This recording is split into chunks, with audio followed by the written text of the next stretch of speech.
Positive mind SL YouTube නාලිකාවට අද දවසේදීත් ඔබව සාදරයෙන් පිළිගන්නවා. සමාජයේදී මිනිසුන් දකින්නට වඩාත් ප්‍රිය කරන තවත් බොහෝ ගතිගුණයක් පිළිබඳව අපි කතා කරන්නට හිතුවා. ඒ තමයි නිහතමානීකම. නිහතමානී වන්න ඒ අපේ ජීවිතයට මොනතරම් වැදගත් වෙනවද? මිනිස්සු තුළ තියෙන අපි වඩාත්ම ගරු කරන චරිත ලක්ෂණයක් තමයි නිහතමානීකම කියලා කියන්නේ.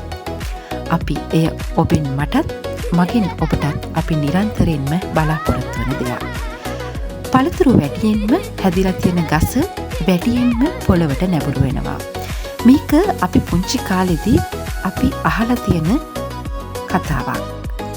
ඒකේ යම් දේවල් තිබෙනවා. අපේ ජීවිත අත්දැකීම් එක්ක ගත්තොත් අපි ඉගෙනගෙන තියෙන්නේ ඒක සත්‍යයක් කියලා. වැඩියෙන්ම දන්නා මිනිසුන්, වැඩියෙන්ම යමක් දිනා ඇති මිනිසුන් සහ වැඩියෙන්ම හොඳින් ජීවත් වූ මිනිස්සු වැඩියෙන්ම පොළවට සමීප වෙලා ජීවත් වෙනවා. තනි වචනයකින් මේ ඔක්කොම කිව්වොත් කියන්නට පුළුවන් ඔවුන් බොහෝ නිහතමානී අය බව. නිහතමානී පුද්ගලයෙකු හමුවේ සිටීම විශේෂ දෙයක්. නිහතමානී වීම මගින් පෙන්වන්නේ ඔබ අනිත් අයට ගරු කරන බව. ඒ වගේම අපිට තව බොහෝ දේවල් ඉගෙනීමට ඇත යන්නත් අපිට සිහිපත් කරනවා. ඒ වගේම ඔබ අවට සිටින්නන්ට සංඥාවක් යවනවා.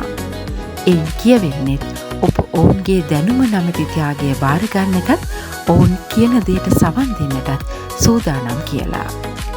ඒ නිසාම ජීවිතයේ බොහෝ දේවල් තවත් කෙනෙකුගෙන් අපිට ලබා ගන්නට, තවත් අයට දෙන්නට පුළුවන් බොහොම පහසුම මාර්ගය නිහතමානී වන එක. ඒ නිසාම නිහතමානී වන්න අදම අපි අදිටන් කර ගනිමු.